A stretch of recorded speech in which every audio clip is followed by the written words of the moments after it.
Indeed, the 16th of August 2023, and exactly 10 years after we operationalized the devolved units. Currently, we have 47 of them. 10 years on, have they delivered on their objectives? The 8th edition of the Devolution Conference is currently underway in Eldoret, Uasin Gishu County, and we'll be bringing you what has been happening and the way forward. But first things first, I'm Regina Manyara. Let's have the highlights.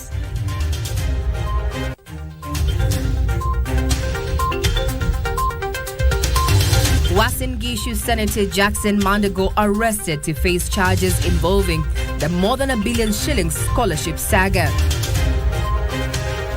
Be innovative in local funds mobilization. President Ruto tells county governors at the start of the 8th edition of the Devolution Conference. And members of the National Assembly unanimously pass a motion legalizing the Azimio Kenya Kwanza talks.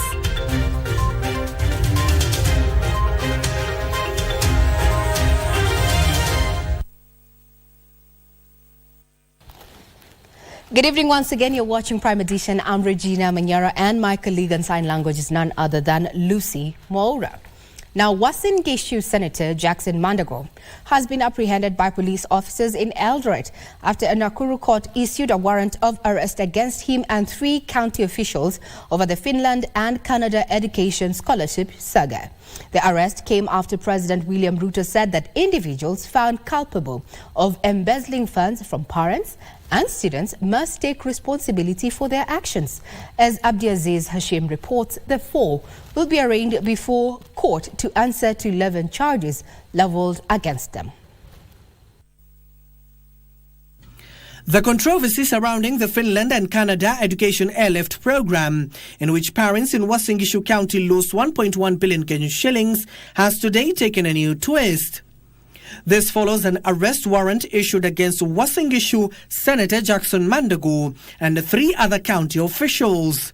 Mandago and the 3 officials, namely Joseph Kipkemboi Maritim, Mesha Krono, and Joshua Lelei, are to answer to 11 charges preferred against them, including stealing, abuse of office, and conspiracy to commit a felony. The 4 are charged with conspiracy to steal funds from an account at KCB Eldoret registered under Uasin Gishu Education Trust Fund, meant to fund students from the county to study in Finland and Canada respectively. Maritim, Rono and Lelei are charged with stealing Kenya shilling 56.5 million from the Education Trust Fund on different dates between June 2021 and September 12, 2022. Maritim is separately charged with stealing Kenya shilling 660,000, while Rono is accused of gobbling up 10.8 million Kenya shillings. Within the same period, Lelei is charged with stealing Kenya shillings 2.7 million, while Mandago is charged with abuse of office by entering into a memorandum of understanding between the various universities in Finland and Canada on behalf of the Uasin Gishu County government. Mandago is further accused of misrepresenting the education program. President William Ruto had earlier read the Riot Act on those involved, vowing to ensure that the funds are refunded to the parents. Sasa mambo ya uchunguzi inaendelea. Wale wote, kama kuna mtu alikula hiyo pesa, ajipange kulipa mapema ama ataingia mtabani. Sindio? Hakuna maneno ya kubembelezana. Pesa ya ng'ombe ya mtu ama aliuza shamba, lazima arudishiwe pesa yake. Lakini hapo mbele, wakati uchunguzi itamalizika, mimi nitaona vile tunaweza kusaidia wale watoto ambao wamehusika na hii matatizo. Drama had ensued prior to Mandago's arrest when the National Police Service tweeted that they were looking for the senator, claiming he had gone underground following the arrest warrant. But Mandago promptly responded through his Twitter account, saying he is a law-abiding citizen and available to be summoned. The legislator was later on apprehended in Eldoret and taken to the DCI headquarters in Nakuru for questioning. Mandago will be arraigned in the Nakuru Law Courts tomorrow. Abdiaziz Hashim for Prime Edition. President William Ruto has rallied counties to generate own source revenue streams to reduce over-reliance on the national government revenue allocations. He urged devolved units to come up with sustainable and innovative resources to power their county development programs. Speaking on Wednesday in Eldoret, Uasin Gishu County, during the official opening of the 8th Devolution Conference, President William Ruto maintained that the national government will continue disbursing funds to counties in a more efficient and timely way. We promise to support county governments in improving their capacity to generate their own income and reduce over-reliance of transfers from the national government. On behalf of my colleagues, our sincere gratitudes for the end-of-year disbursements, which were on time for the first time in 10 years. He also warned public officers against graft. We shall treat corruption at all levels of government as a high-priority law enforcement issue requiring expeditious and decisive response. I expect the agencies concerned to move with speed and attend to the many cases of corruption that are festering in many counties, including Uasin Gishu County. He, however, noted the importance of counties having own source revenue flows to power development projects. The head of state termed counties as the most sustainable drivers of devolution and the bottom-up economic agenda, urging support to bring desired change at the grassroots. We also gave a commitment to support the bottom-up economic transformation agenda by promoting stronger performance at grassroots through collaboration with county governments and enhancing the equitable allocation of the county governments from 370 billion in the 2022-2023 financial year to 385.4 billion in 2023-2024 financial year. He said his government was implementing transfer of all outstanding functions constitutionally earmarked to be performed by counties. We have finally agreed on the functions that should be transferred. An analysis is going on the funding that will accompany the transfer of those functions. And I am told that in the next 60 days, we should be able to transfer all the remaining functions to our counties. For Prime Edition, I'm Ben Troenjue. The 9th August 2022 general election was the most credible poll Kenya has ever held.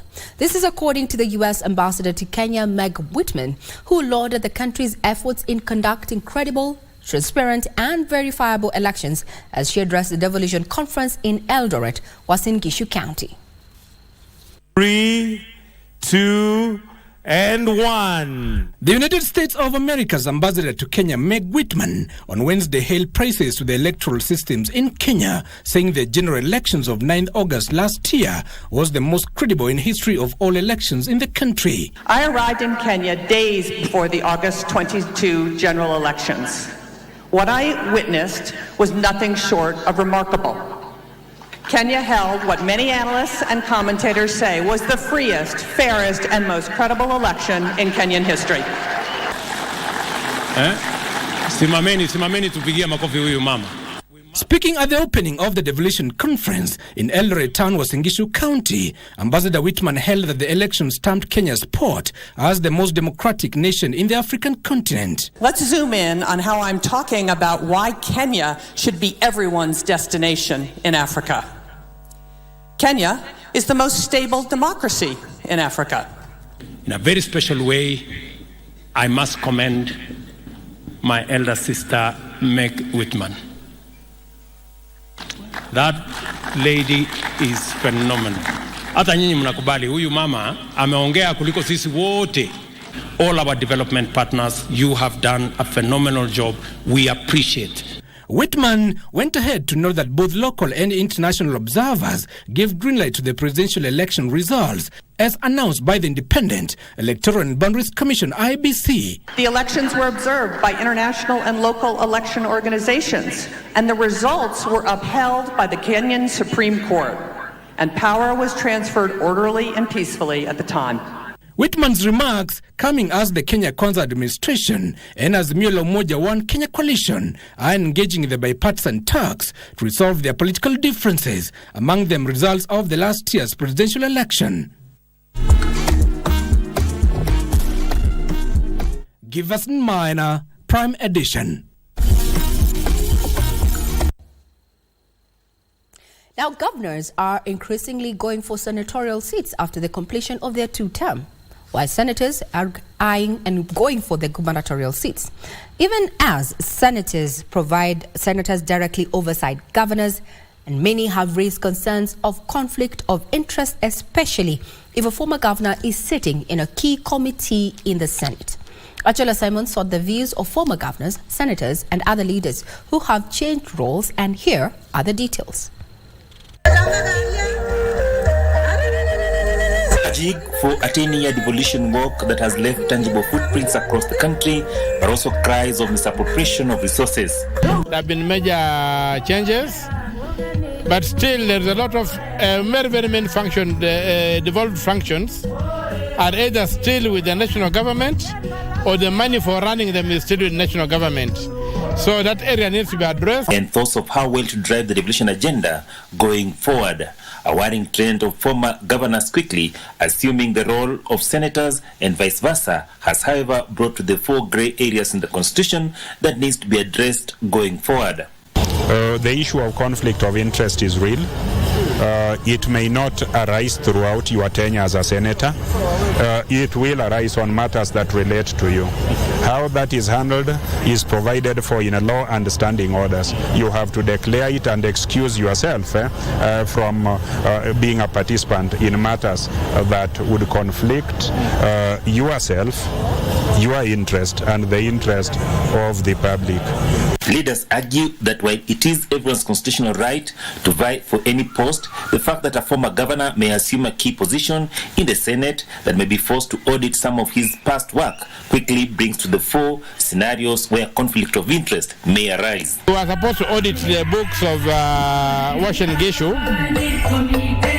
where Senator Mandago also sits in the Public Accounts Committee, and we had a problem whether he should sit or he should not sit.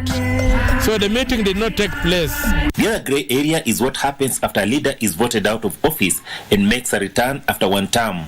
Currently, the Bungoma governor is serving his supposed second term, but the constitution remains silent on if he'll serve an extra term, having been voted out in his second attempt before regaining his seat in his third attempt. The question is, now I'm serving my second term. Does that mean that then I cannot run again, or what really happens? I think the law also needs to look at that so that it's clear that maybe if there is a disruption, then when you come back, you start a new term afresh so that you then serve 2 consecutive terms. He argues too that gubernatorial term limits should be scrapped off to give more room for leaders to implement their development agenda. Okio Mtata, the Busia County Senator, however, wants more efforts put in place to ensure accountability at the county level.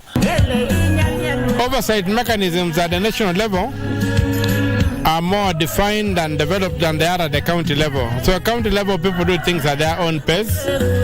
But the national government is under a greater watch, oversight than the county governments. I think it's because of the belief that the amount of money that goes to the counties is small, and also the failure to develop some key institutions. Achola Simon, Prime Edition, Uasin Gishu County.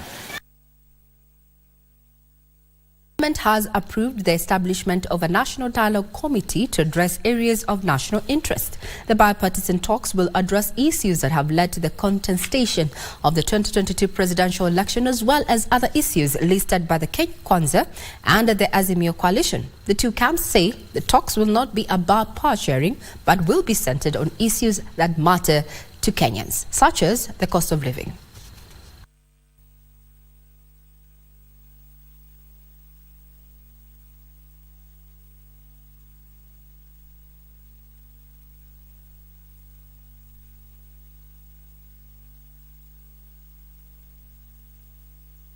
Whatever output that comes out of this dialogue process, Honorable Speaker, may also find a sitting in our constitutional architecture through Parliament, both houses here and the Senate, Honorable Speaker, so that whatever we come up with will serve the interest of the greater Kenyan people. Our young boy is dying, and as you go to those talks, remember the young people who have brought us to where we are today. They are waiting. They would wish to see that we are carrying an agenda, the agenda that will transform their lives. One of the things that I would like for it to come out of this dialogue is the issue of when we finish elections, we need to have soberness in this country so that a government can get a chance to implement their plan. Talk to each other and not at each other, that we need to bring the temperatures down for the sake of this country. And Mr. Speaker, I want to just say that for all of us who are in this house, irrespective of which side of the political divide that you are serving, you must note that what we are looking for is a lasting solution. And I believe through this discussion, Kenya will come back again and we will be able to prosper as a nation together. Mr. Speaker, there has been a cry from my friend here, Kamket, on forming different counties or more counties. And if that's the route which is going to take in the process of these talks, Mr. Speaker, we might also see myself saying that I need a county called Bere County. So that also...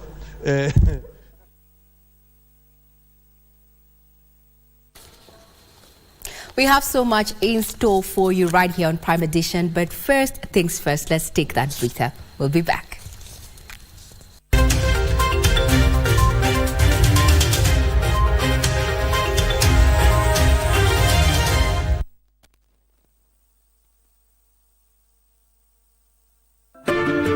From the 4th to 6th of September 2023, Kenya will host a climate summit like no other, the Africa Climate Summit, an ambitious call for collective climate action at scale convened by the African Union. Wondering what sets this summit apart?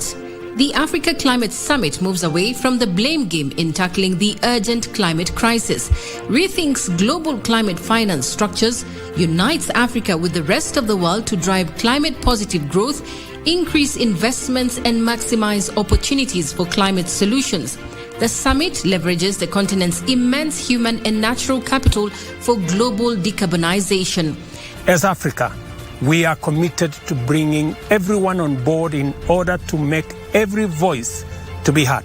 Africa Climate Summit, driving green growth and climate finance solutions for Africa and the world.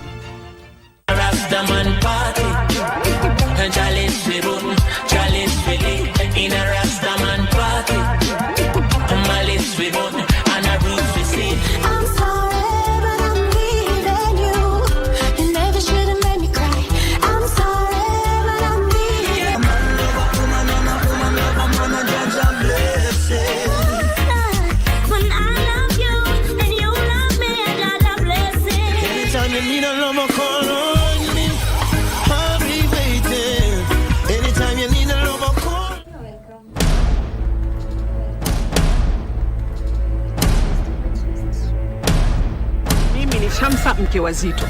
Zito linaniambia kuwa hana mke, mimi sitaki kujua. Kiza Jamal. Shamsa is my wife.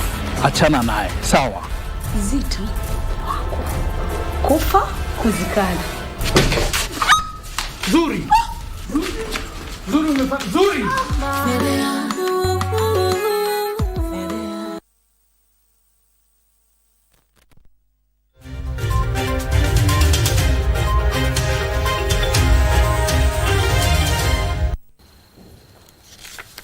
Now you're still watching Prime Edition, and as we mentioned earlier, the 8th edition of the Devolution Conference is currently underway in Eldoret, Uasin Gishu County. And my colleague Achola Simon has prepared a detailed conversation from none other than the host, that is Governor Jonathan B. of Uasin Gishu County. Bring us up to speed with what has been happening and actually take home from day 2 of the Devolution Conference. To you, Achola.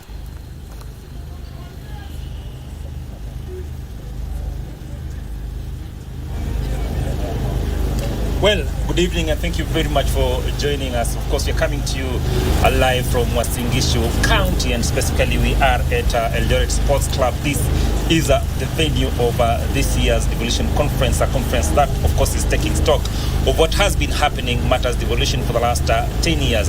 And, of course, leaders involved are taking stock of the challenges and, of course, the successes they've had for the last 10 years. And lucky enough, on the set, of course, we have the host governor, Jonathan B.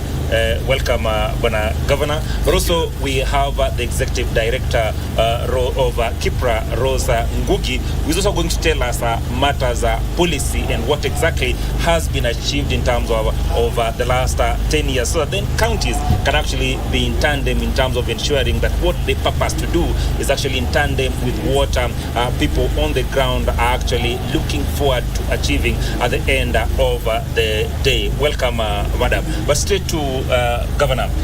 The President was here and he officially opened this year's Devolution Conference. What are some of the take-home things that you heard or you took from what he said today?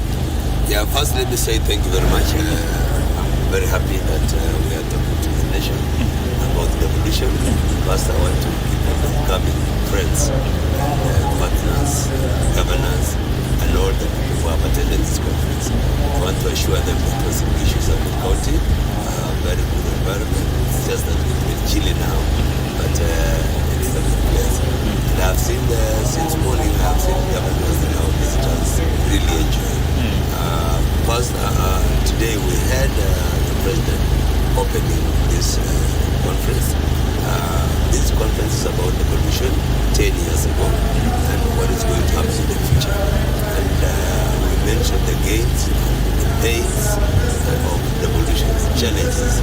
And one beautiful thing I learned today was the President has been able to disperse all the funds meant for the counties. The President has shown that he's very committed. We discussed also on how to run this fund, because in the past we've had corruption in the running of the funds of the county, so that people will think that it's a bill where you take money, public money, and use it in the way you want at the expense of development.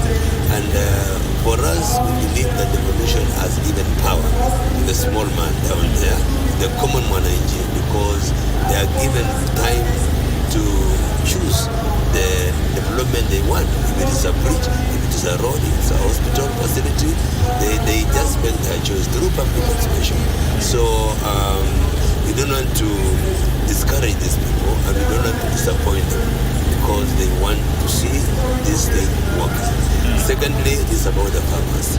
That this time just before we go to farmers, a very encouraging gesture from the President when he said that he gives a seal of approval for what has actually been achieved in the last 10 years.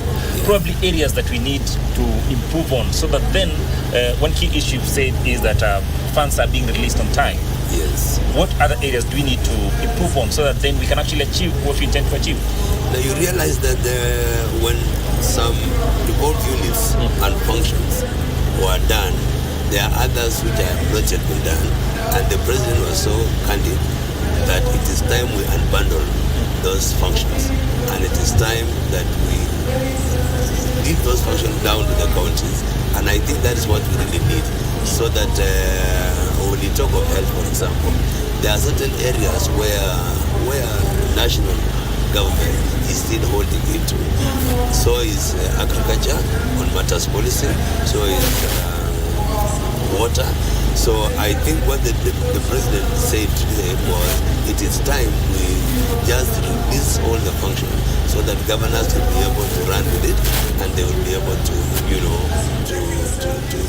to work without any interference. And I take that one as a good case. Fantastic. Talking about policy, and Madam, this goes to you.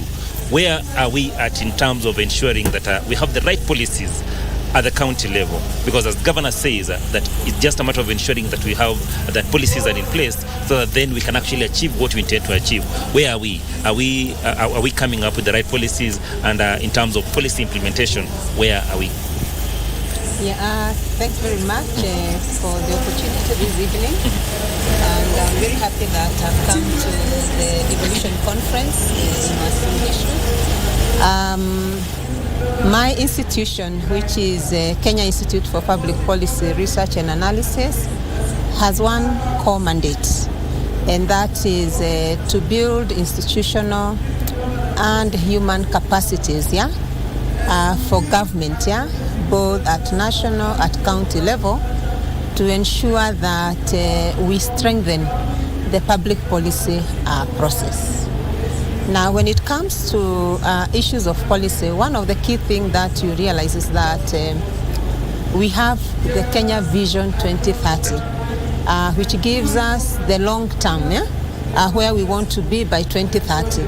And when that is set, every 5 years, we come up with what we call the medium-term plans, and the medium-term plans are expected to implement the Vision 2030.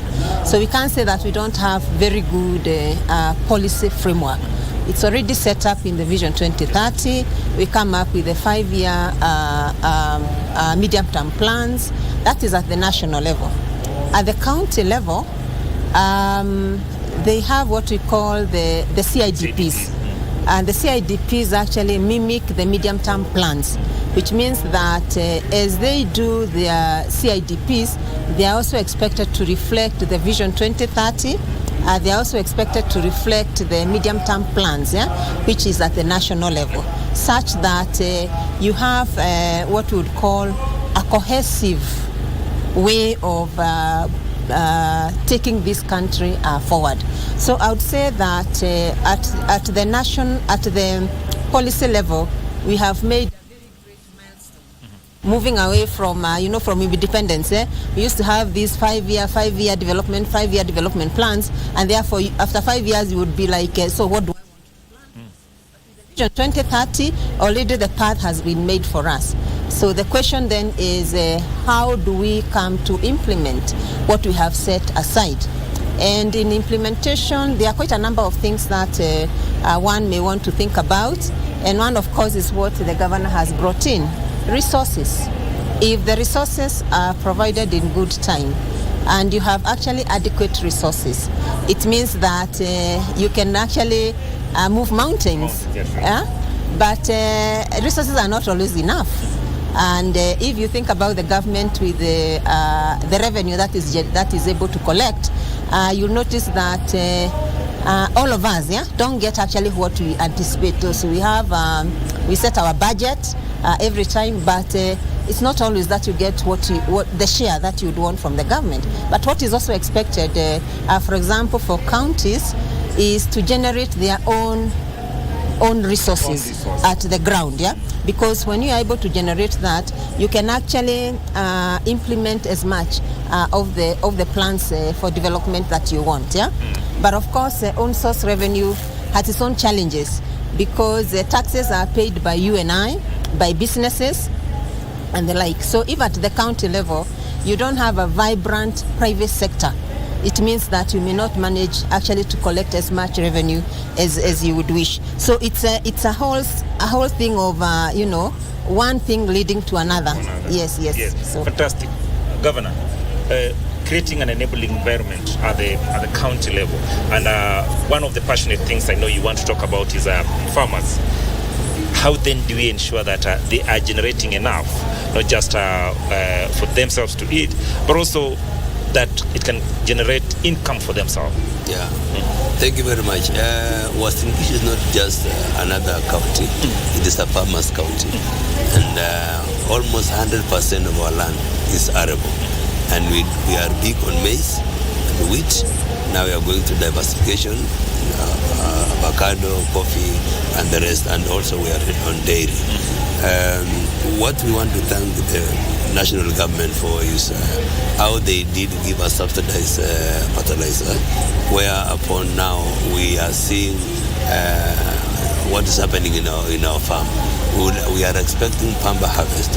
What we want to tell our farmers is now that the government is supporting us to some extent, let us be very careful not to dispose our produce early.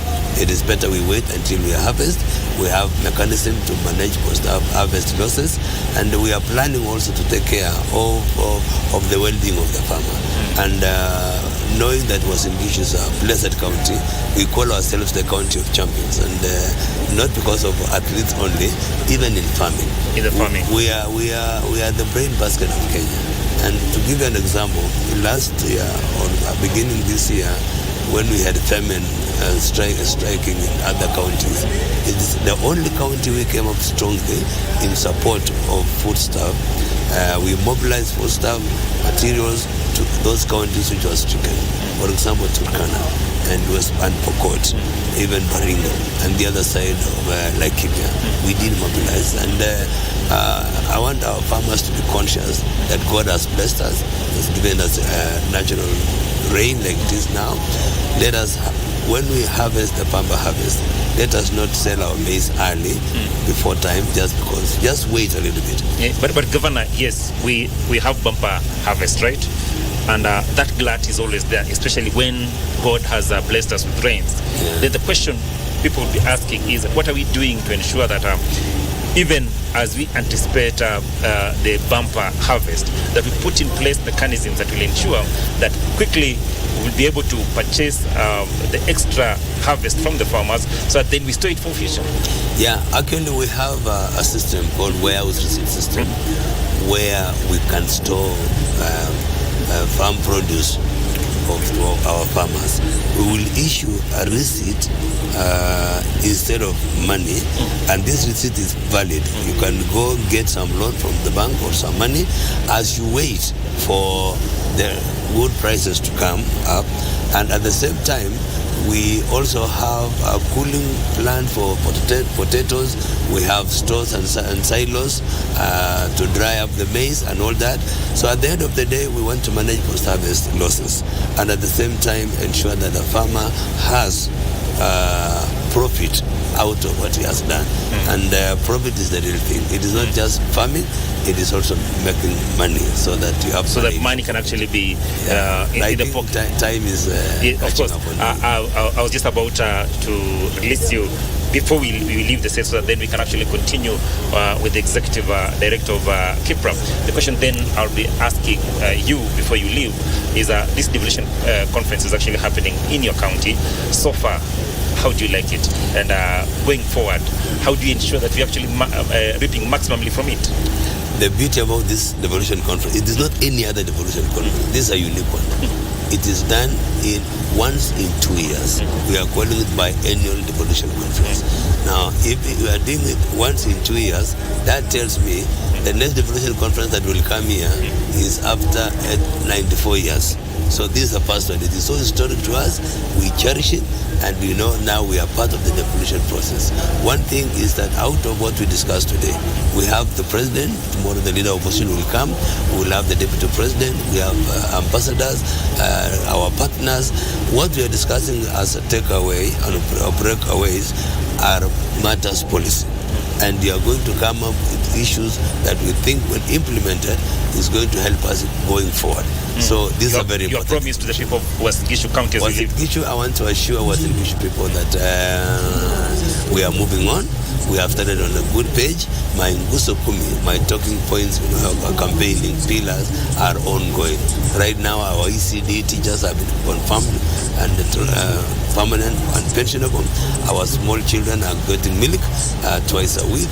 Our farmers are feeling good because the fertilizer was subsidized. Now we are dealing with water. Our roads now are motorable. We have done 800 kilometers of roads around Uasin Gishu by grading, and now we're in the process of maraming. So at least we are on course. Our hospitals, before devolution we had 60 hospitals here, but now we have 138 facilities now in Uasin Gishu. That tells me that at least the health is reaching closer to the people. So Uasin Gishu, we are in for a prosperous future, and I want to thank the people of Uasin Gishu for electing. Fantastic. That is Governor Jonathan B. of Uasin Gishu County. We have to let him go because he has other important issues that he wants to address on the other side of the hall, so we'll allow him to go. But as he leaves the state, of course, we'll continue with the executive director of KIPRA, Rose Gugi. So what the governor was discussing, just be assisted to move the other side. Executive Director, what the governor has actually been talking about, the enabling framework to ensure that people at the county level can actually achieve what they want to achieve. Understand that you've actually come out strongly to come up with a framework, a foil or a carbon copy of what we see in terms of Vision 2030 or even of other financial institutions all over the world. Just tell us about what we are trying to do to ensure that we have a proper framework at the county level, so that then people who are residing at the county level can actually achieve what they want to achieve, and especially SMEs. First of all, we need to recognize that the aspirations of Vision 2030 will only be achieved if there is growth at the county level. And it is at the county level that we make the national cake. So if things are not moving at the county level, we cannot get into the 10% growth rate that we have aspiration for in Vision 2030. So it means that we need to create an enabling environment for businesses to grow, to thrive at the county level. And when you look at the structure of economic activity at the counties at the moment, you'll notice that a lot of it is agricultural based. So we have less than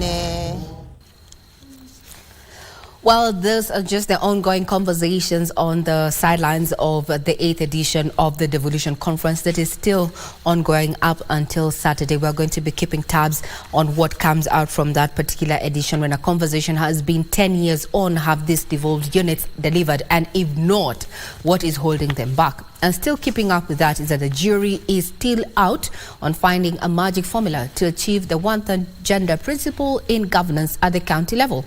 Whereas the Constitution provided a 3-year strict timeline for Parliament to enact legislation to achieve county assembly gender balance and diversity, as envisaged in the Article 197 of the Constitution, the odds remain unfavorable in realizing the text and spirit, if not more than 2/3 of either gender representation in the county assembly. As the Devolution Conference kicks off, Irene Mchumodim shines the light on the women agenda in county governance.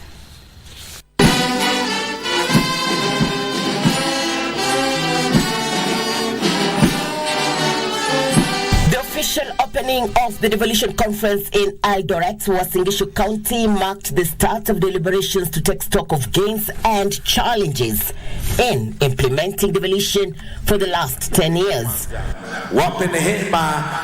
Whereas the focus of the discussions largely centered on service delivery and accountability, there was little mention on specific steps to increase the number of women representation at the county level as envisaged in Article 197 of the Constitution. Time has come for us to walk the talk in adopting a friendly, united front in addressing many issues that routinely arise as we implement devolution.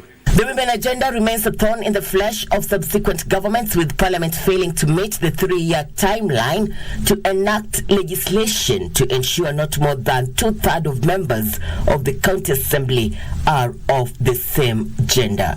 A matter that found its way to court, resulting in a verdict for progressive implementation of the clause. In the 2013 election, no female was elected as governor or senator. I was privileged to serve as the first cabinet secretary of the then Ministry of Devolution and Planning. I experienced firsthand the intrigues of the big bang transition from the centralized system to the devolved one. However, a shift was noted in the 2017 election when 3 women were elected as governors, namely Charity Ngilu, Anne Waiguru, and the late Joyce Laboso. Additionally, 3 women were elected as senators, namely Susan Kihika, Margaret Kamar, and Fatuma Dulo. Fast track to the 2022 elections. Simameni tupigie makofi huyu mama. 7 female governors were elected to office, the highest number recorded since implementation of the devolved system of governance in 2013. Perhaps an indicator of the gains, albeit a far cry from the envisaged 1/3. Given also the trajectory And according to the UN Women Africa report of 2022, devolution has increased the opportunities for women and other marginalized groups and has allowed them to participate and engage in county-level planning, budgeting, and implementation. This has been great opportunities. However, the slot for female senators remained unchanged in 2022, with only 3 women elected in office. Senator Fatuma Dulo of Isiolo, who retained her senatorial seat, Agnes Kavindo Modhama in Machakos, and Tabitha Karanja in Nakuru County, where the former Senator Susan Kihika was elected governor. I, Susan Kihika, do hereby swear. A similar trend is replicated in the county assembly slots. In 2013, 82 women were elected as members of county assembly. This number increased in 2017 to 96 and has continued to rise, with 116 women elected to county assemblies in 2022. However, the numbers remain significantly low, as the total representation of elected county assembly members stand at 1,450. As the county and national government administrators relook at the 10-year period of devolution, it is not lost that the gender parity debate remains unresolved, with the search for a workable formula still sketchy. Irene Mchuma Udim, the Prime Edition.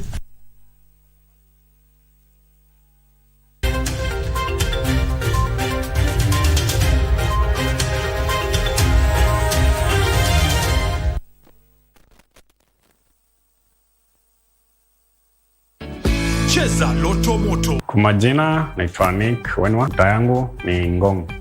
Loto nimekuwa nikicheza sasa ni miezi 3, mwakisha at least kwa siku kucheza kama mara 2 hivi. Kwa hivyo unaweza wasihi mzidi kucheza na muendelee kucheza hilo Loto Moto, watu wanashinda. Usisahau kucheza Loto Moto. Shinda milioni 2 kila siku kwenye M-Pesa. Chagua lipa na M-Pesa. Paybill number weka 757070. Account number andika neno Loto. Weka kiwango chochote cha pesa kuanzia shilingi 50 hadi 2000. Lipa kisha subiri draw. Unaniharibia ndoa yangu. Kwa nini unaingilia maisha yetu? Izidi kuchelewa, I will move in permanently. Dingo, kwa heshima tunayoheshimiana mimi na wewe, naomba uzungumze na mwanamke wako. Mwanamke gani? Wewe ni wewe mpaka ukishikibiriti kilepuke ndio usikie mwili wako usikie. Kwa sababu mimi ndio mamake huyu mtoto na mimi ndo najua uchungu wa huyu mtoto. Sawa? She's not my mom. Kwa sababu humu ndani hakuna aliyekuona na ujauzito. I suggest you save that fight for another time. Ingo FM fans in Kakamega, are you ready? Ingo FM and Y254 have organized a Meet the Fans tour on 25th and 26th August 2023. On Friday, 25th August, join us at Butere Boys High School, where the Baraza Foundation has organized sports activities including a football match pitting Kakamega Homeboys versus Butere combined. In the evening, join us as we witness the crowning of Mr. and Miss Butere live from Charlie 037 Resort. These events will be covered by Y254 and Ingo FM. On Saturday, 26th August, our team shall visit Noah Yale Children's Home, where we shall donate dignity packs. And the climax of our Kakamega tour will be the launch of Ingo FM Mashabi Club at Bondeni Primary School.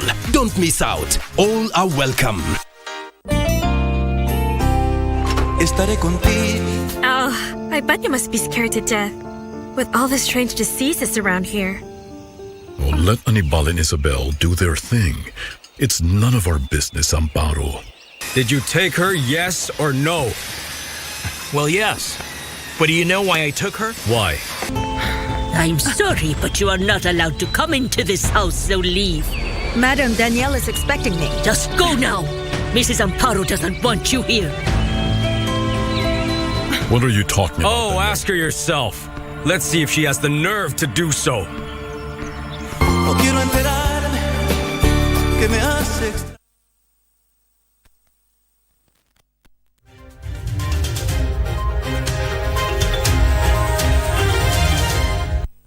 Still watching Prime Edition. Now, members of parliament want the Ministry of Health to conduct an assessment of the public health risk posed by continued use of the Langata cemetery that was declared full over a decade ago. Supporting a motion by Langata Member of Parliament Felix Odiwar, the lawmakers called on the national government to collaborate with the Nairobi City County to identify a suitable alternative land for use as a cemetery. Is in the House, and I hand over to the plenary. This House urges the national government through the Ministry of Health to urgently conduct an assessment of the public health risks posed by the continuous use of Langata Cemetery. We lost one of us in this house who was a Muslim, and by nature of the Muslim culture, the burial was immediate. We were standing on bodies, on graves that we have gone to bury our... I mean, it was so demeaning for some of us. But we have no choice, and I cannot stand here to advocate that we cross it because we have no alternative. And as I have alluded there before, those members who cause Nairobi their home have nowhere to bury their departed ones. It is the high time.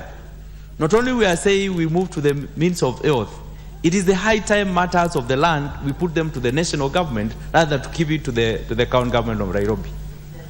The big question one needs to ask is that, is it the dead who are encroaching on the living, or is it the living who are encroaching on the dead? The way the world is moving is that we have decent cemeteries where the families of the deceased can go and visit and lay flowers at every anniversary and just have peace and have a communication with the loved ones who have since passed on.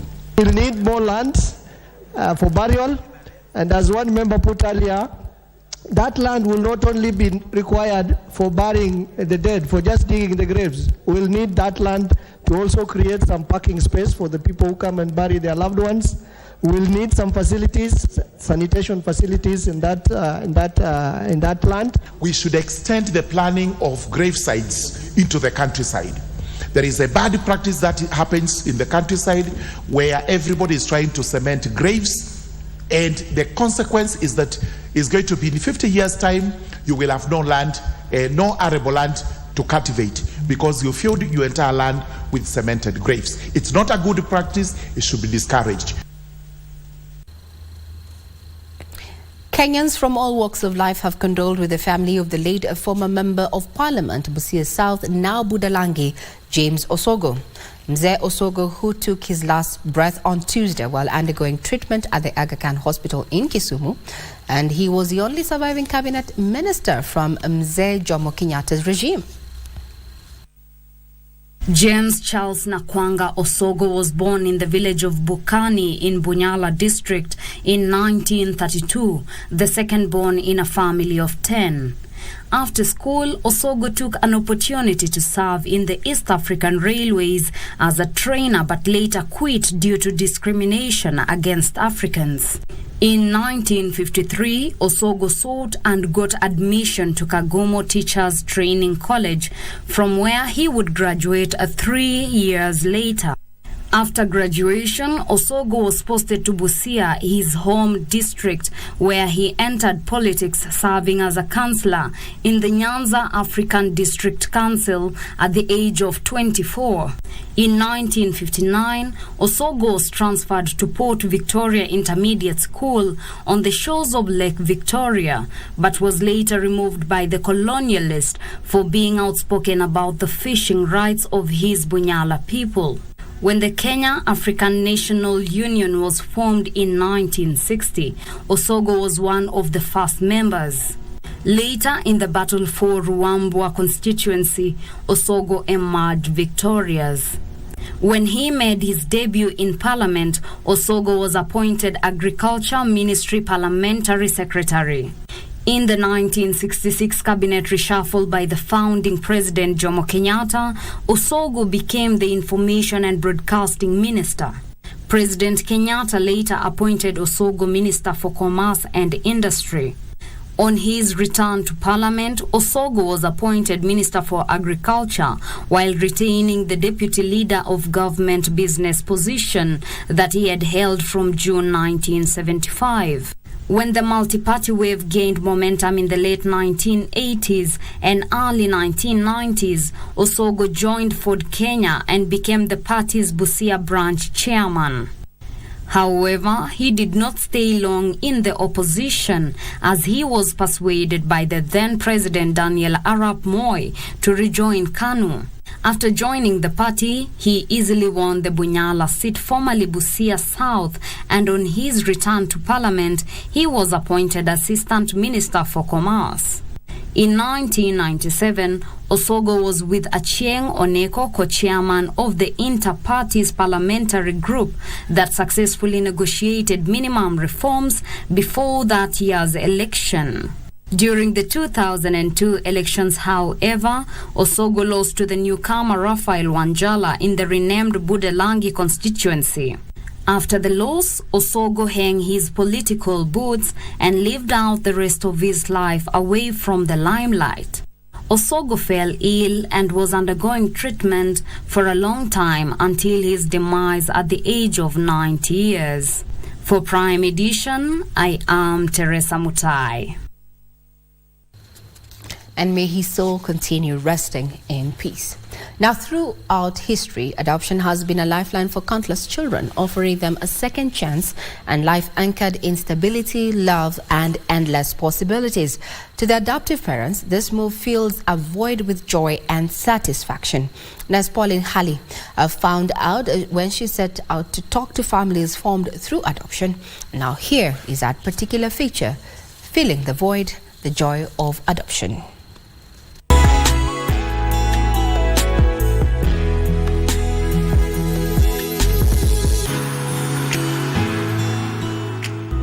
In a heartwarming tale of compassion, Pauline and her husband Humphrey embarked on a life-changing journey of filling a void that crept in after their firstborn. For us, we knew we will adopt. And of course, I think just like naturally you think we'll adopt after having a biological child. Theirs is a story of adoption necessitated by health complications. I was done tests and my husband, it was seen that I had polycystic ovarian syndrome. And that means that you wouldn't really know when you can conceive. Now, at the age of 10, she has become an integral part of the family. At times we just pass by the place where she was rescued from. She said, "Oh, so mom, that's there. Maybe my mom and dad are there." You know, it doesn't mean that a child is not happy where they are when they ask about their biological parents. It's just that it's a natural yearning for anybody. However, amidst the joyous prospect of parenthood, the couple encountered one significant challenge. Going to court, it took us over 1 year. I was actually saying at least from getting the baby to finishing the legal process, just like a pregnancy, at least a maximum of 9 months. Over the years, she has blossomed into a bright and happy soul, surrounded by the love and support of her parents. She swims in the NCA galas competitively. She's very artistic, you know, makeup. She likes to do makeup, and she's in a dance class as well. It's amazing how we got her. We really feel honored and really truly humbled. I remember when we adopted, I actually took time off from work just to be part, like a paternity we take when during maternity. I asked my boss whether I could. I had the opportunity to attend an event for adoptive parents where I had the pleasure of meeting 42-year-old Gladys, who adopted a baby girl. I started my journey when I was 13 years old. After kuona anakuwa mdogo, kuna mambo haipelekani na maumbile ya Mungu. Baby Sharon entered Gladys' life at the age of just 2 months. Over the years, the bond between mother and daughter has matured into a deep and unconditional love. She adopted me when she was just 23 years old. Well, a 23-year-old haiwezi fikiria kitu kama hiyo. But how and when did Sharon know the reality of her past? It was when I was 8 years, and and I could not understand what adoption is. One of the challenges that comes with adoption is acceptability. My grandparents walini accept hata kama before wako wame-accept ati nimeadoptiwa. Kama uko na parent mzuri, ukiadoptiwa like utaona tu ni normal. Sharon is now an 18-year-old college student pursuing a career in air travel. According to the United Nations statistics, 260,000 adoptions are done each year worldwide.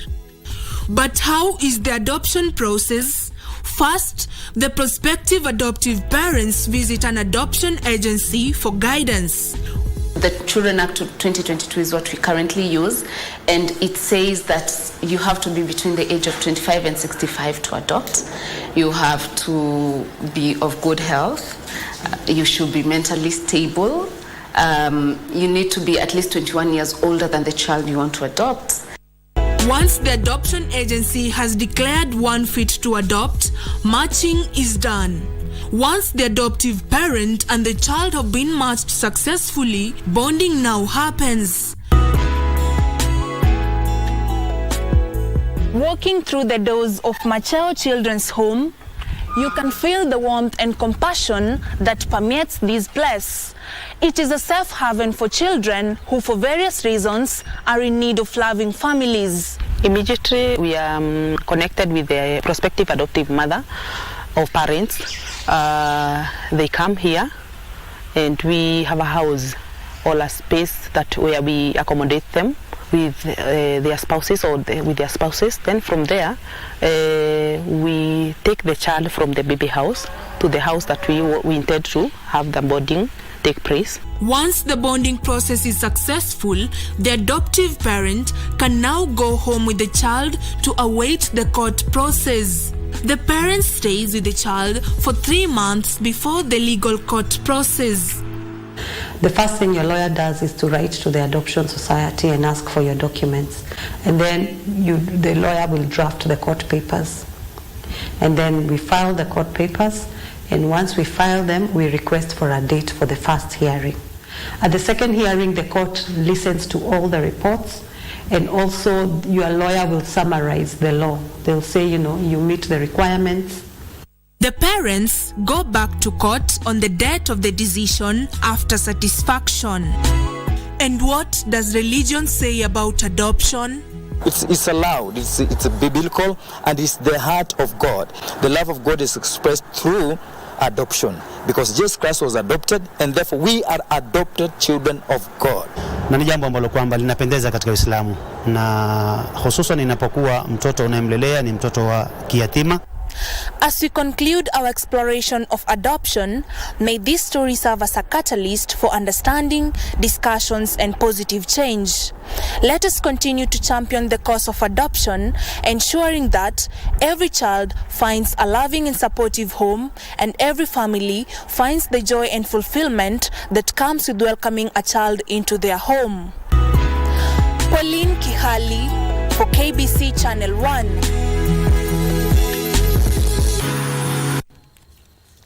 Thank you very much, Pauline Kihali, for that insightful and heart-touching story there on adoption, an issue that a majority of African cultures look upon and frown upon, but now the joy of adoption well in. Now, the film industry is evolving, and so are the creatives who have advanced their skills in storytelling. This week on Cinemas and Theatre, we explicate stop-motion animation, an advanced flipbook-style form of animation that involves photographing and then physically manipulating objects within your frame to tell a story.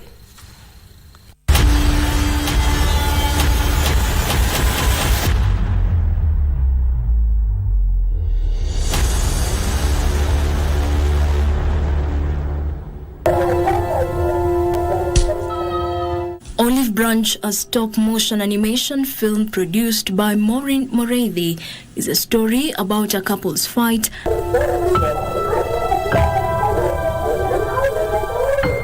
that ends in a brutal murder. The woman dies, the man gets life imprisonment, and their daughter is left behind, wasting away in terrible sorrow, depression, and bitter resentment.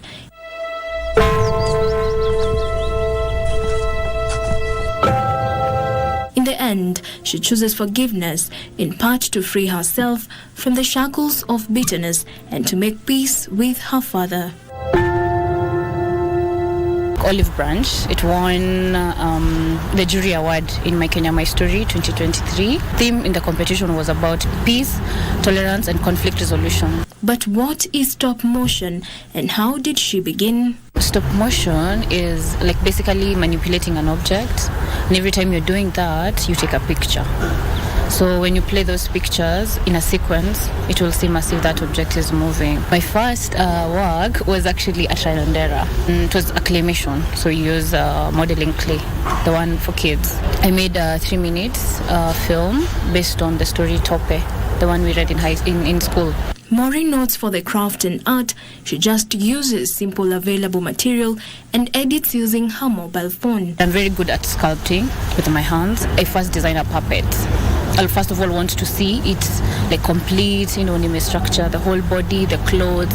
So once I have a puppet ready, that's when I come up with the stories. Once I have all that ready, I'll design the sets. If maybe I need like a house or I need a chair, I have to go back again and find materials, then hand make that chair, or just basically the set that the character will be in. Once I have the character ready, the sets ready, I just mount the camera. Normally I use my phone, and then I start animating.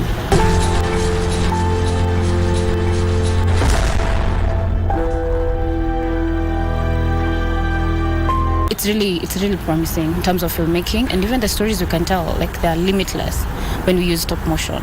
Jacqueline Manyara for Cinemas and Theatre.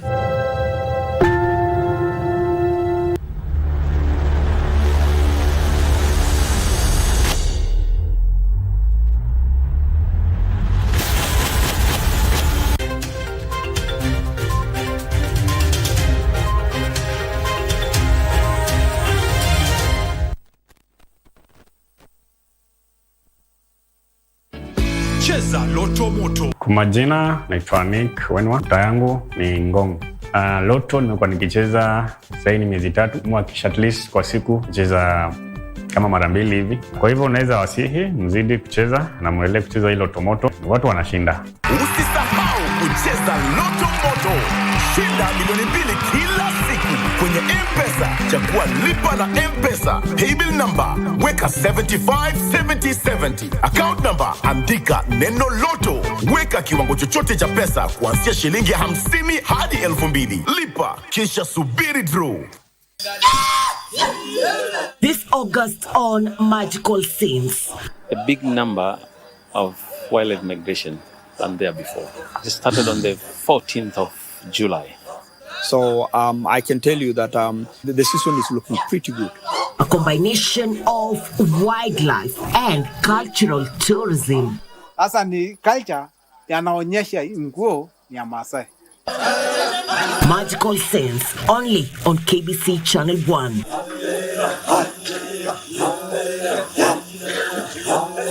Vijana chapakazi wenye nguvu za ziada. My youth, uko na talent ya kusing, spoken word, kucompose jingles ama any other unexploited artistic talent. Gava through Ministry of Information, Communication and the Digital Economy na KBC sasa wame come up na project ya kupromote usanii called Studio Mashinani. Hizi ni studios ziko grassroots and they are fitted with high quality state-of-the-art equipment where you can produce quality audio and video music content for free.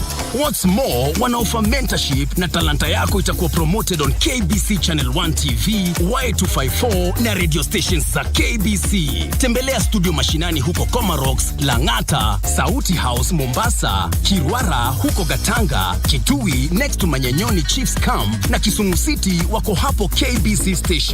Usilalie talent. This is your chance to commercialize and popularize your talent through Studio Mashinani. Mami, hapa niko mami yako. Okay. Mimi niko Mrs. Madam. Kuna mahali ulinipatia pilau wewe mama? Mr. Ondek ikosema yeye kushapatia wewe. Mr. Ondek iko kusema, si ndio? Mark 30 please. Your Honor, Mark 30. Between me and you, who brought the pilau in my house? Wewe ndio liliba ukapeleka kwa nyumba yako. Unataka nirudie mpaka changapi? Can you get out? Or else I will take action on you. No. Please don't shout.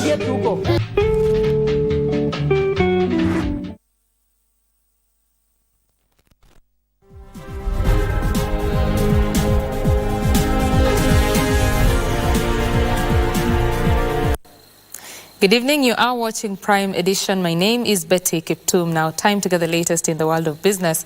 African countries are paying 8 times more for borrowing than European countries due to high-risk perception by investors and rating agencies. The United Nations Conference on Trade and Development, UNCTAD, says the distorted perception has seen private sector creditors charge sky-high interest rates to developing countries. The African continent has high debt amounting to more than 157 trillion shillings. It is estimated that 24 of the 54 lower-income countries at high risk of debt distress are in Africa, including Nigeria and Egypt, according to the latest United Nations Development Programme report. In the last 2 years, Ghana, Zambia and Mali have suspended payments on external debts and are at the risk of default. While highlighting the alarming debt crisis, UNCTAD Secretary General Rebecca Ginspan noted that the international financial system is unfair to African countries, as on average they pay 8 times more for borrowing than most European countries and 4 times than American countries. We have to admit that the international financial system is asymmetric, and that if we don't change certain rules, the system only reproduces the asymmetries. She says basic indicators have distorted the perception of risk by investors and rating agencies, calling for reforms and adoption of a more universal system. Let me be sincere saying that the rating agencies don't help. They really hurt us because their perception of risk reproduce that perception and not necessarily the reality of the economics. UNCTAD is also advocating for better liquidity and institutional system for debt restructuring in developing countries, citing African governments are spending a greater proportion of their revenue in debt servicing, leaving no money to invest in social and economic development. It's like us having a loan from a bank. If the interest rates are high and your debt is high, you have to change the way you live. You cannot eat well every day. You'll have to eat less. And it's the same thing with government. They have less money to be able to invest. Kenya's public debt as of the last financial year that ended in June was at 10.19 trillion shillings, surpassing the debt ceiling. This as the government gave National Treasury 5 years to have brought down the debt to 55% of the GDP. Now, the government's position is that it will pay its debt once they fall due and cut the deficit. Wairi Mujenga for Prime Edition. And scientists are encouraging the government to consider extending the fertilizer subsidy to cover lime distribution. According to the Kenya Agricultural and Livestock Research Organization, 63% of the country's arable land is acidic, lowering agricultural production. In the 2023-2024 budget, the government allocated 5 billion shillings for the fertilizer subsidy program in plans to lower the cost of food production. Players in the agriculture sector now want the subsidy program extended to cover lime production and distribution to reduce acidity of the soils. You look at 63% of the arable land being acidic, and the only cure is first to put lime before you put the normal fertilizers. Then I think it's important that we start thinking about offering subsidy to lime. Currently, Only 13 companies are involved in production of lime, producing less than 50,000 metric tons annually against a projected demand of 187,000 metric tons. Liming is required in Western Kenya, Central Kenya, and a bit of the coast, Upper and Lower Eastern. This constitutes 30% of our land, and about 65% of our arable land is affected by soil acidity. Agriculture value chain players are calling for more incentives to spur local lime production and reduce expensive imports to reduce the cost of the chemical from the current 2,500 shillings per 50 kg bag to an average of 650 shillings. We need to invest a lot in terms of awareness, training farmer, and generally not only on liming, on soil health management. How do they improve their practices to improve soil health? Financial institutions have been encouraged to consider advancing affordable credit facilities to farmers to help them access lime as the soils become more acidic. If we're able to develop the commercial models where the farmers are able also to access lime, that will work perfect well. Because lime as it is, it's not that very expensive product. The biggest issue is logistic. Regions with reliable rainfall have been advised to practice organic farming to reduce use of synthetic fertilizer. Benson Ruba reporting for Prime Edition. Now, tax auditors and accountants are advising small businesses to first understand the net impact of the Finance Act 2023 if they are to avoid losses attributed to misinformation. Audit Services Director at SFAI Kenya, Charles Njuguna, says sensitization will remove mistrust surrounding tax issues and improve compliance. The Finance Act 2023 received presidential assent on the 26th June 2023, with most of the changes taking effect from 1st July 2023, which is the government's fiscal year. This even as a few more taxes are set to go live effectively from 1st September 2023 and 1st January 2024. And now small businesses are left to put in mechanisms that will aid conformity. For implementation, first is to understand. For instance, I have 100 employees. What are their salaries? If it's housing levy, what is the impact? So that you can decide, am I going to increase my employee's salary? Or is it too much for me to bear as a business, so I have to pass the burden to the employee? Speaking at an SME Finance Act 2023 sensitization conference, industry players pointed to the need of ending misinformation by, among others, shedding light on the positive impacts of the Act. The Finance Act also had very good proposals. For instance, there's the proposal on the tax amnesty, which is introducing amnesty for all taxes that were paid, for all penalties and interest that were due for the period up to 31st December 2022. You find that the turnover tax, for example, the rate now is going to be 3%. It was always 3%, just that during, as part of the COVID relief measures, the then president, the former president Uhuru, he changed the rate from 3% to 1%. Penalties especially for tax evaders. Like an example is the penalty for tax shortfall. If it has been found that it was deliberately evaded, it has gone from 75% to 200%. Currently, due to the vast implications of the Act, businesses are looking at restructuring their operations, including salary payments to employees, pricing of products and services, payable reviewed taxes to the government, among others. It has a wide range. Be it a big business, there are tax implications on you, be it on your employees, in terms of the investment that you've put in place. So tax now is what now we need, and also tax before has always been viewed with a lot of mistrust among the citizens. How then do we bring across that place that I'm confident with a PIN number, which is required everywhere, how will I be able to drive it? So I think that's why we're here, and we look forward to making sure that we demystify. In the new Act, the government hopes to generate over 200 billion shillings in revenue through new taxes to meet government obligations. And that is the business news this evening. Sports news is coming up with Bernardo Kumu. My name is Betty Kiptum. Good night.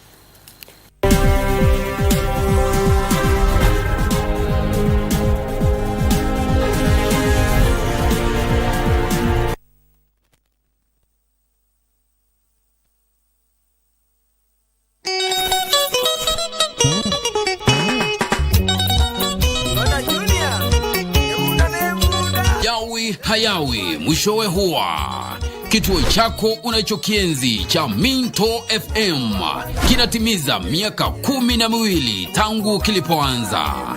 Ili kuadhimisha siku hii, tunawaalika mashabiki wetu kujumuika nasi katika msururu wa roadshow utakaofanyika ndani ya kaunti ya Nyamira. Kutakuwa na burudani na vichekesho. Alhamisi tarehe 17 mwezi huu wa Agosti, msafara wa Minto FM utaanzia Kijauri, Keroka, Rigoma, Kemera, Kebirigo na kumalizia siku Nyaramba. Ijumaa tarehe 18, msafara huu utaanzia Ekerenyo, Ikonge, Nyamusi, Mawawa, Miruka, Nyamaya na kumalizia Nyabite. Jumamosi tarehe 19 tutatamatisha maadhimisho yetu kwa ibada ya shukrani katika kanisa la Nyamira Central SDA kuanzia saa 3 asubuhi. Njoo ukutane na watangazaji wako unaowaenzi.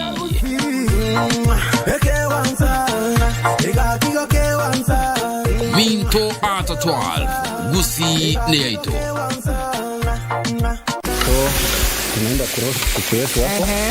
What's in your kitchen? A show that celebrates Kenyan and African dishes. Rusha. Wait. Be careful. Yes, because I've seen some fire jump there. That is called flambéing.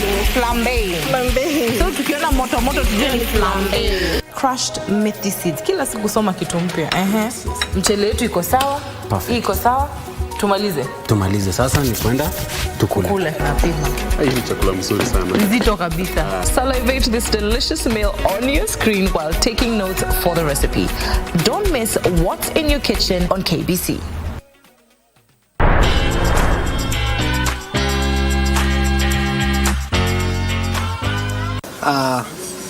Mimi ni Samuel Gadeba, KBC. Asanteni pia.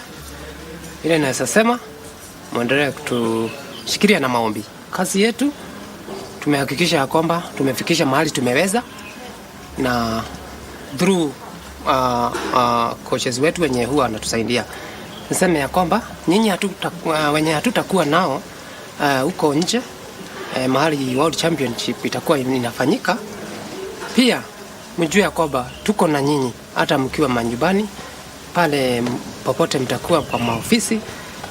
Tunamuomba tu maombi yenu, mtuombee, na tunajua ya kwamba mkituma hiyo maombi itakuwa imetufanyia kazi nzuri na itafanya tushinde. Tutakuja pale tufurahie hizo medali zote.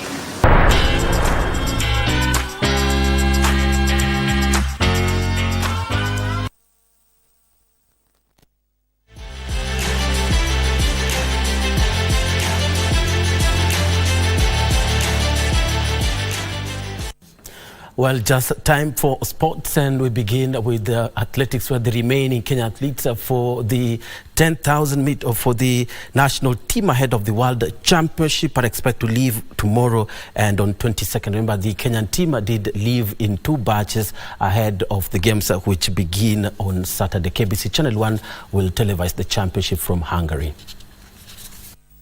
The third batch of the Kenya national athletics team, consisting of 16 athletes and officials, will leave the country tomorrow, while the fourth batch, that consists of 10 athletes and officials, will leave on Tuesday next week. Over the course of the 9-day exhilarating event, Kenya's finest athletes will aim to bag medals from the first day of the championship. In the 20-kilometer race walk final, in which 2016 African champion Samuel Gadimba will participate, Team Kenya is also expecting medals in the 100 meters, courtesy courtesy of Africa's fastest man Ferdinand Manyara, the 800 meters, 1500 meters, the 4x400 meter mixed relay, the 5000 meters, 3000 meters steeplechase, the 10,000 meters and the marathons. Kenya hopes to better their previous outing in Oregon last year, where they collected 10 medals, 2 gold, 5 silver and 3 bronze medals, finishing 4th overall behind USA, Ethiopia and Jamaica. Well, FKF Women's Premier League champions, the Vihiga Queens, have qualified for the semi-finals of the CAF Women's Champions League qualifiers after beating AS Kigali 1-0 in a Group B match played at the Philip Omondi Stadium in Kampala, Uganda. Now, the Queens, Vihiga Queens, defeated Zanzibar's New Generation 3-1 in their opening match last Sunday and will now face JKT Queens of Tanzania on Sunday in the last Group B match. The overall winner will represent the Sekafa region at this year's 8-team CAF Women's Champions League finals, which will be held in November in Cote d'Ivoire. Comes Vihiga Queens, they definitely have a chance. And Batha Obita. And the Western Regional Finals of Chapadimba Football Tournament will be held at the Buhungu Stadium in Kakamega between the 26th and 27th of this month. Meanwhile, Narok Water opened their campaign at the 2023 Water Company Sports Organization Games in style after beating Siaya Water 2-1 at the William Ole Ntimama Stadium in Narok. The Chapadimba Western Region Finals, which will be played at Bukongo Stadium, has attracted 8 teams, both boys and girls from 4 counties, including Busia, Bungoma, Kakamega and Vihiga. The teams that will participate include the Menas and Lugari Progress from Kakamega, John Osogo and Shakol Girls from Busia, Compel Sportive and Brenda Girls from Bungoma, as well as the Boali Boys and Madira Soccer Assassins from Vihiga. The event, which aims to provide a structured platforms for scouts and coaches, targets young people aged between 16 and 20 years old. Siku hiyo itakuwa siku sambamba na kutakuwa tunaita mafans wetu wote wa mpira, wale wanajua kucheza mpira, wale hawajui kucheza mpira lakini unapenda kusudia mpira, kujeni mjione vile vijana wetu wadogo wanaelewa hii mchezo. Tukiwa na mashirika kama Safaricom na hizi programs za Chapadimba zitatusaidia sana, sababu wakati tunatoka regional level tutasonga na wale wachezaji wazuri katika national level. Wakati tutakuwa katika national level tutakuwa exposed kwa all national media platforms na pia international media platform ambayo itapatia hawa vijana wadogo platform. Elsewhere, Narok Water opened their campaign at the Water Company Sports Organization Games with a 2-1 victory over Siaya Water in a thriller game played at William Ole Ntimama Stadium. Narok Water will face Juja Water Company tomorrow. Sisi tunaiconsider Sibo kwamba hiyo ndio ilikuwa final. So zile games ambazo zimebaki, unajua hizo tutapitia tu. Meanwhile, Nyanza netball team has qualified for the East African Games in Rwanda after beating Rift Valley 29 at Kisumu Boys Grounds. In girls soccer, Nyanza team beat Western team 3-1 to qualify for the East African Games.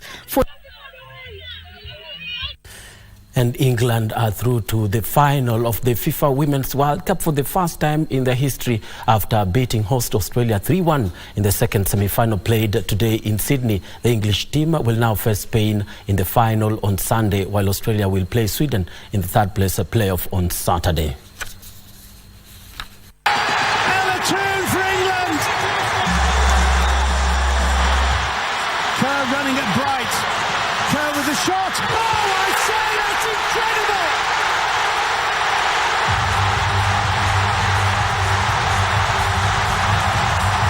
There is no into the semi-final. The 20th of that. Well, and that's it on today's edition of Channel 1 Sports. I'm Bernardo Kumu, back to Regina to bring the curtains down on today's bulletin. I'm sure that loss by Australia there was one, as we could refer to them as the Matildas, was one in a blue moon, and I hope that the underdogs in that particular World Cup come Sunday are going to come out victorious. You've been watching Prime Edition on KBC Channel 1. I'm Regina Manyara. My sign language interpreter colleague has been none other than Lady Lucy Mora. Have a pleasant viewing ahead.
Cheza Loto Moto. Kwa majina naitwa Meg Whitman, ndoto yangu ni Ngong. Loto nimekuwa nikicheza sasa ni miezi 3, mwakisha at least kwa siku cheza kama mara 2 hivi. Kwa hivyo unaweza wasihi mzidi kucheza na muendelee kucheza hilo Loto Moto, watu wanashinda. Usisahau kucheza